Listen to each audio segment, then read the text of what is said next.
اعوذ باللہ من الشیطان الرجیم بسم اللہ الرحمن الرحیم الحمد للہ رب العالمین الصلاۃ والسلام علی محمد وعلی آلہ وسلم۔ انشاءاللہ آج ہم سورہ کاف کے چوتھے رکوع کا مطالعہ کریں گے۔ اس سے پچھلے رکوع کا خاتمہ اس بات پہ ہوا تھا کہ اللہ تعالیٰ نے حیات بعد الممات کے بارے میں پائی جانے والی غلط فہمیوں کو ختم کرنے کے لیے اصحاب کہف کو جگا دیا اور ان کی موجودگی کو ظاہر فرما دیا۔ ان کی تعداد کے بارے میں خواہ مخواہ کی کیا سرائیاں اور اندازے لگانا اور بحثیں کرنا بالکل لا حاصل ہے۔ اللہ تعالیٰ نے ان کے بارے میں جتنا مناسب سمجھا قرآن کریم میں بیان فرما دیا ہے، کیونکہ اصل بات ان کی تعداد نہیں بلکہ وہ طرز عمل ہے جو انہوں نے اختیار کی اور اللہ تعالیٰ کی رحمت کے مستحق ہوئے اور مقصد زندگی پا گئے۔ آئیے اس دعا کے ساتھ کہ اللہ تعالیٰ اپنے حبیب نبی کریم صلی اللہ علیہ وآلہ وسلم کے طفیل ہم سب کو قرآن کریم کا صحیح مفہوم عطا فرمائے۔ مطالعہ قرآن کا آغاز کرتے ہیں۔ سورہ کاف رکوع نمبر 4 جو کہ آیات 23 سے 31 تک ہے۔ بسم اللہ الرحمن الرحیم ولا تقولن لشیء انی فاعل ذلک غدا، اور نہ کہو کسی شے کے لیے میں ضرور کروں گا یہ کل، الا ان یشاء اللہ، اللہ یہ کہ اللہ تعالیٰ چاہے۔ وَاذْكُرْ رَبَّكَ اذا نسیت، اور ذکر کرو اپنے رب کا جب تم بھول جاؤ۔ وَقُلْ عَسَىٰ أَن يَهْدِيَنِ رَبِّي لِأَقْرَبَ مِنْ هَٰذَا رَشَدًا، اور کہو قریب ہے کہ ہدایت فرمائے میرا رب اس سے قریب تر رائے راست کی۔ پہلا انڈر لائن لفظ غدن، غدوں سے بنا، غین دال و، صبح سویرے یا دن کے ابتدائی حصے میں نکلنا۔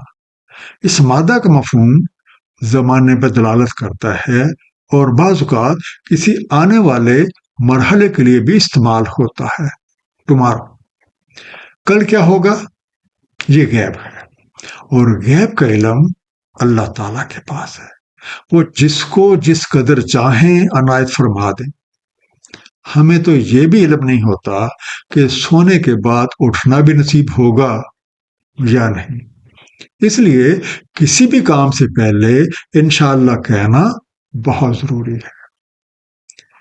اگلی گھڑی کیا ہوگا، اس حوالے سے سورہ لقمان آیت نمبر 34 میں ارشاد ہے، بے شک اللہ تعالیٰ کے پاس ہے علم الساعہ، وہی نازل فرماتا ہے بارش، اور اسے ہی معلوم ہے جو کچھ ارحام میں ہے۔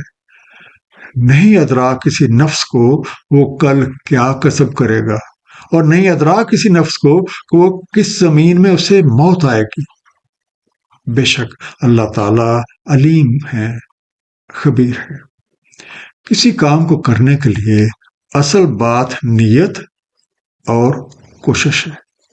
اس جدوجہد کے دوران اگر کبھی کو بھول چک ہو جائے اور وہ مقصد حاصل نہ ہو تو یاد دہانی آنے پہ فوراً رب کریم کی طرف رجوع کرنا لازم ہے، کیونکہ ہماری کوششوں کو برابر ہونے کے لیے بھی اسی کی طاقت اور قوت درکار ہے۔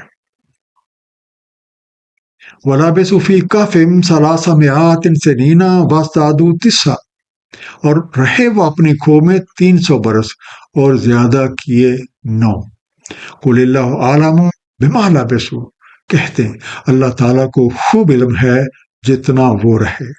لَهُ غَیْبُ السَّمَاوَاتِ وَالْأَرْضِ، اسی کے ہیں غیب آسمانوں اور زمین کے۔ اب سے بہی میں خوب دیکھنے والا اس کو اور خوب سننے والا۔ مَا لَهُ مِن دُونِهِ مِن وَلِيٍّ، نہیں ہے ان کا اس کے سوا کوئی دوست۔ وَلَا يُشْرِكُ بِحُکْمِهِ أَحَدٌ، اور نہیں وہ شریک کرتا اپنی حکومت میں کسی کو۔ پہلا انڈر لائن لفظ غیب، غین یہ بے سے بنا، ہر وہ چیز جو موجود ہے لیکن حواس کی محدود حد سے باہر یا پوشیدہ ہے، انسین۔ جس طرح اصحاب کہف کی تعداد ایک ضمنی بات ہے، بالکل اسی طرح سے وہ مدت یا وہ عرصہ، جتنا عرصہ وہ سوتے رہے، وہ بھی ایک ضمنی بات ہے۔ کچھ لوگوں کے مطابق وہ 300 برس رہے اور کچھ لوگوں نے 9 کا اضافہ کر لیا۔ بعض کا خیال ہے کہ شمسی سال کے لحاظ سے وہ 300 برس رہے اور قمری کے لحاظ سے یہ مدت 309 برس بنتی ہے۔ ان تمام اندازے لگانے والوں سے کہہ دیا جائے کہ اس قیام کی مدت اللہ تعالیٰ سب سے بہتر جانتے ہیں، کیونکہ انہیں ہی اس کائنات کے تمام پوشیدہ حقائق معلوم ہیں۔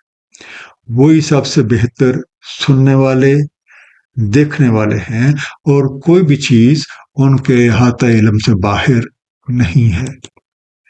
اللہ تعالیٰ اس کائنات کے خالق اور مالک حقیقی ہیں۔ ان کے ساتھ کسی کو شریک ٹھہرانا سراسر غلط ہے۔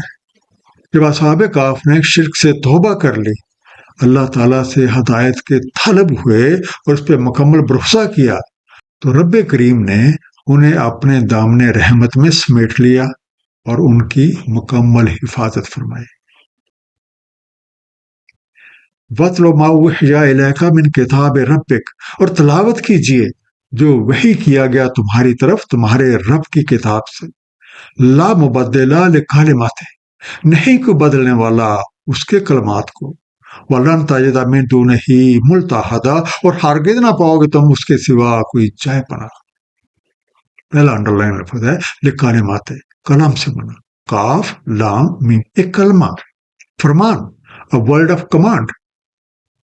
دوسرا انڈر لائن لفظ ہے ملتحدہ، لحد سے بنا، لام ہے دال، چھپنے کی جگہ، a place of refuge۔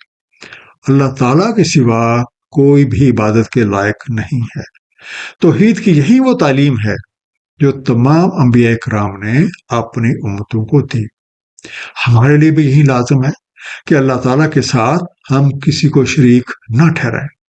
یہ وحی ہمارے پاس قرآن کریم کی شکل میں موجود ہے، اور اللہ تعالیٰ کے رسول اسی کے مطابق لوگوں کے سامنے اس حقیقت کو بیان فرماتے ہیں۔ اب اگر ہم اس حکم پہ عمل کریں گے جس طرح سے اصحاب کہف نے کیا تھا، اور اپنی زندگیوں میں سے شرک کو نکال دیں گے، تو اس میں ہمارا ہی بھلا ہے، اور جیسے اصحاب کہف کامیاب ہوئے، ہم بھی کامیاب ہو جائیں گے۔ اور اگر ہم شرک کا ارتکاب کریں گے تو ہم کسی نہ کسی مشکل میں گرفتار رہیں گے، کیونکہ یہ قانون ربی ہے اور اسے کوئی بھی بدل نہیں سکتا، اور نہ ہی اس قانون کی خلاف ورزی کرنے والے کو کہیں پناہ مل سکتی ہے۔ وَاصْبِرْ نَفْسَكَ مَعَ الَّذِينَ يَدْعُونَ رَبَّهُمْ بِالْغَدَاةِ وَالْعَشِيِّ، اور جمائے رکھو خود کو ان کے ساتھ جو پکارتے ہیں اپنے رب کو صبح شام۔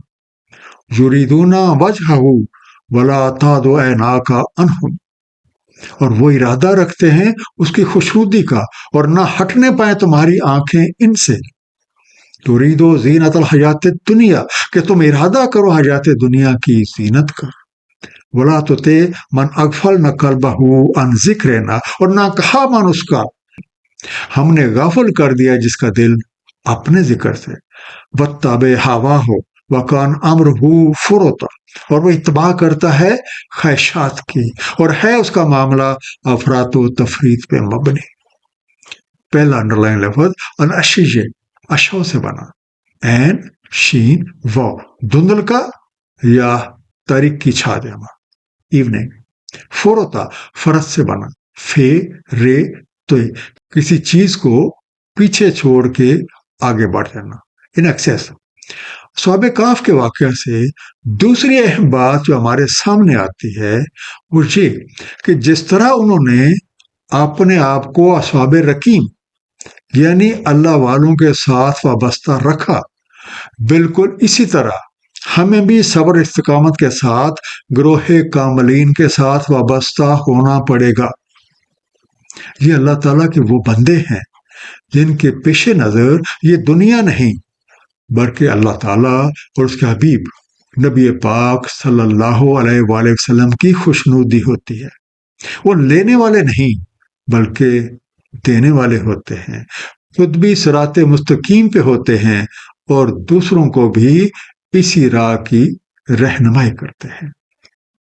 ہمیں ہر وقت یہ فکر دامن کی رہنی چاہیے کہ ہماری توجہ اللہ تعالیٰ کے ان دوستوں سے ہٹ کر دنیا داری کی طرف نہ جمی رہے، اور نہ ہی ہمیں کسی ایسے شخص کی پیروی کرنی ہے جو اپنی خواہشات نفس کے پیچھے پڑا رہتا ہے اور اس کے معاملات افراط و تفریط پہ مبنی ہیں۔ حضور قلندر بابا اولیاء رحمۃ اللہ فرماتے ہیں، اولیاء اللہ کے دل ہدایت، خلوص، ایثار، محبت اور عشق کے چراغ ہیں۔ یہ اللہ تعالیٰ اور اس کے رسول نبی پاک صلی اللہ علیہ وآلہ وسلم کے دوست ہیں، جن کو اللہ اور اس کے رسول صلی اللہ علیہ وآلہ وسلم عزیز رکھتے ہیں اور ان سے محبت کرتے ہیں۔ نبی پاک صلی اللہ علیہ وآلہ وسلم کا ارشاد ہے، جو شخص اللہ تعالیٰ کے کسی دوست کے ساتھ دشمنی رکھے تو بے شک اس نے اللہ تعالیٰ کے ساتھ لڑائی کا ارادہ کیا۔ تحقیق اللہ تعالیٰ دوست رکھتا ہے ایسے برگزیدہ پوشیدہ حال بندوں کو جن کے دل ہدایت کے چراغ ہیں۔ سورہ یاسین آیت نمبر 21 میں یہ بات واضح کر دی گئی ہے کہ ہمیں کن لوگوں کی پیروی کرنی چاہیے۔ ترجمہ، اتباع کرو ان کی جو نہیں سوال کرتے تم سے کسی اجر کا اور وہ خود ہدایت یافتہ ہے۔ وَقُلِ الْحَقُّ مِن رَبِّكُمْ، اور کہہ دیں حق ہے تمہارے رب کی طرف سے۔ فَمَن شَاءَ فَلْيُؤْمِن وَمَن شَاءَ فَلْيَكْفُرْ، بس جو کوئی چاہے سو ایمان لے آئے اور جو کوئی چاہے کفر کرے۔ اِنَّا أَعْتَدْنَا لِلظَّالِمِينَ نَارًا، بے شک ہم نے مہیا کر رکھی ہے ظالموں کے لیے ایک آگ۔ أَحَاطَ بِهِمْ سُرَادِقُهَا، احاطہ کر لیتی ہیں ان کا اس کی کناتیں۔ وَإِن يَسْتَغِيثُوا يُغَاثُوا بِمَاءٍ كَالْمُهْلِ يَشْفِي الْوُجُوهَ، اور اگر وہ فریاد رسی چاہیں، ان کی فریاد رسی پانی سے جیسے کوئی سیال جھلس ڈالے چہرے کو۔ بئس شراب وساعت مرتفقہ، ایک سنگین مشروب اور بہت بری آرام کا۔ پہلا انڈرلائن لفظ ہے سرادقها، سردک سے بنا، سین رے تال کاف، اس کی دیوار یا کنات جو احاطہ کرنے کی خاطر ارد گرد کھینچ دی جائے۔ اٹس پیراپٹس۔ کل محل، محل سے بنا، میم ہے لام، جیسے کوئی پگھلا ہوا مادہ، لائک مولٹن۔ یشوی، شوی سے بنا، شین واو یہ، کسی سیال یا مادہ وغیرہ سے جلن ہونا، جیسے تیزاب سے، اور پھر اس کا داغ چھوڑ جانا۔ کھال کو بھون ڈالنا یا بری طرح جلس دینا، اسکیلٹس۔ اے دائی حق، صاف صاف کہہ دیں کہ تمہارے رب کی طرف سے قرآن کریم بازبان نبی پاک صلی اللہ علیہ وآلہ وسلم آ چکا ہے۔ اب جس کا جی چاہے اس پہ ایمان لے آئے اور جس کا جی چاہے اسے انکار کرتے ہیں، لیکن انکار کرنے والے یہ سمجھ لیں کہ حق کے سوا دوسری راہیں اختیار کرنے کا انجام سوائے عذاب، تکلیفوں اور ذلت کے کچھ بھی نہیں۔ جب کبھی وہ اس عذاب کی شدت کی کمی کی درخواست کریں گے تو اس مصیبت کو ٹالنے کی کوئی بھی چیز انہیں نصیب نہ ہوگی، بلکہ ان کی توازے کچھ ایسی سخت چیزوں سے کی جائے گی جو ان کا حلیہ بگاڑ کے رکھ دیں گے۔ سورہ المعارج آیت نمبر 15 سے 18 میں ارشاد ہے، بے شک وہ تو ایک شعلہ آمیز آگ ہے، کھینچ نکالنے والی، جھلس ڈالنے والی۔ وہ بلاتی ہے جو کوئی پیٹھ پھیرے اور منہ موڑے رکھے، اور جمع کرتا ہے تو اسے بند کر کے جمع رکھتا ہے۔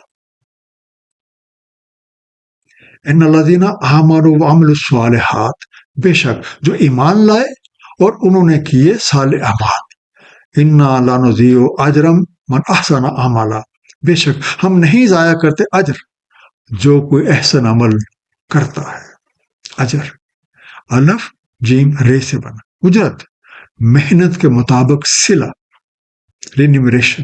ان لوگوں کے برعکس جو لوگ صدقے دل سے ایمان لاتے ہیں، قرآن کریم پہ غور و فکر کر کے اسے سمجھتے ہیں اور پھر اس پہ نبی پاک صلی اللہ علیہ وآلہ وسلم کی سنت مبارکہ کے مطابق عمل کرتے ہیں، تو ان کے حسن عمل کا اجر کبھی ضائع نہیں ہوتا. اولئک لہم جنات عدن تجری من تحتہم الانہار، یہی ہیں ان کے لیے باغات سدا بہار، جاری ہیں ان کے نیچے نہریں. یحلون فیہا من اساور من ذہب، پہنائے جاتے انہیں وہاں کنگن سونے کے. ویلبسون ثیابا خضرا من سندس واستبرق، اور وہ ملبوس ہیں کپڑوں میں سبز سندس اور استبرق کے. متکئین فیہا علی الارائک، ٹھیک لگائے بیٹھے اس میں نشستوں پہ. نعم الثواب وحسنت مرتفقہ، خوب ثواب ہے اور حسین آرام گاہ ہے. سندس عمدہ اور آرام دہ کپڑا، باریک ریشم کو بھی سندس کہتے ہیں، فائن سلک. الارائک عرق سے بنا، الف ریک کا، سجی ہوئی اور آرام دہ چیز یا جگہ جہاں کوئی بیٹھے رہنا پسند کرے، مثلا صوفہ، مسہری یا کوئی تخت، کوچ. اس آیت مبارکہ میں اصحاب کہف اور انہی جیسی طرز عمل اپنانے والوں کے انجام کا ذکر ہے. ان کی قیام گاہیں سدا بہار ہے، ان کا ماحول معاشرہ انتہائی خوشگوار اور پاکیزہ، عمدہ لباس اور اس کے علاوہ سروری اور سرداری کے سامان مہیا ہیں. ان کے اعمال کا صلہ بہترین اور قابل رشک ہے. اس رکوع کا خلاصہ، غیب کا علم اللہ تعالیٰ کے پاس ہے، اس لیے کسی کام کے لیے یہ کہنا کہ کل یہ میں ضرور کر دوں گا ٹھیک نہیں، بلکہ ہمیں انشاءاللہ کہنا چاہیے.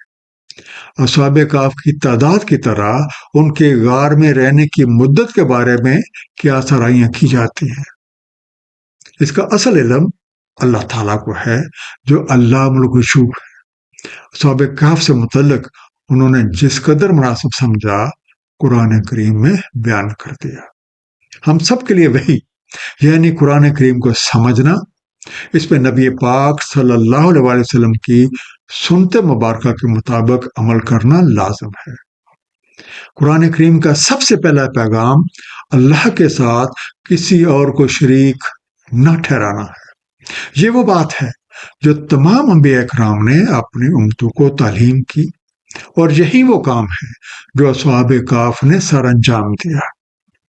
اصحاب کہف کے قصے میں دوسری اہم بات اللہ تعالیٰ کے کسی برگزیدہ بندے کی صحبت اختیار کر کے آداب بندگی سیکھنا ہے، تاکہ ہم بھی ان کی طرح اللہ تعالیٰ اور اس کا حبیب نبی پاک صلی اللہ علیہ وآلہ وسلم کے پسندیدہ بندے بن جائیں.